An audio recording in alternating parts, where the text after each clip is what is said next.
আমরা কি জানি যে ট্রাইকোডার্মা কিভাবে কাজ করে? জানা আছে? এটা তো তাৎক্ষণিক দেখা যায় না, এটা তো মানে রাসায়নিক সার না, ইউরিয়া না, ডিএপি না যে দিলেই গাছ থেকে পরিবর্তন করে। ট্রাইকোডার্মা হচ্ছে উপকারী ছত্রাক, ক্ষতিকর ছত্রাক হচ্ছে পচায়, আর উপকারী ছত্রাক যারা পচায় তাদেরকে পচায়। বুঝেন কিভাবে? আমরা যদি মানুষ অক্সিজেন না পাই কি হয়? মারা যাবো নিঃশ্বাস বন্ধ হয়ে। আমি যদি ওনারে পলিথিনের মধ্যে ঢুকায় রাখি তাহলে কেমন হবে?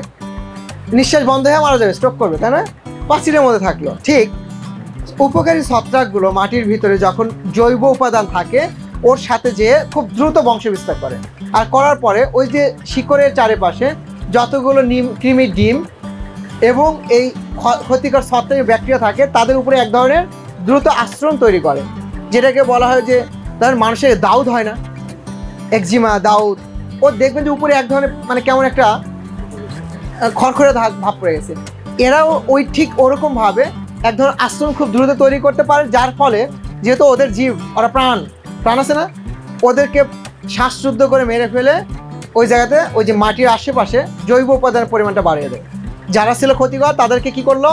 উপকারিতে রূপান্তর করলো। এবং আসেন তারপরে কি করে, যখন এদেরকে মেরে ফেললো ওই জায়গাতে জৈব উপাদানের পরিমাণ যখন বাড়ালো, তখন ওই চারিদিকে গাছে দেখবেন যে খুব দ্রুত রাসায়নিক উপাদানগুলো নিতে পারতেছে এবং নিউট্রিশন নিয়ে ওই গাছটা খুব হেলদি হচ্ছে, শিকড়ের গ্রোথ ভালো হচ্ছে, ফলের শেপ সাইজ ভালো হচ্ছে, গাছের চেহারা সুন্দর হচ্ছে। এই কাজটা করে, তবে একদম তাৎক্ষণিক চোখে না পড়লে এই কাজটা করে এই ট্রাইকোডার্মা। ঠিক আছে? এখন বর্ষার টাইমে যারা আমরা এই সবজিগুলো করব, বিঘা প্রতি 2 কেজি আমরা ওই যে যখন এই যে কাদা করে চাষ দিচ্ছি ওই সময় দিয়ে দিতে পারি জৈব সারের সাথে, গোবর সারের সাথে, ভার্মি কম্পোস্টের সাথে।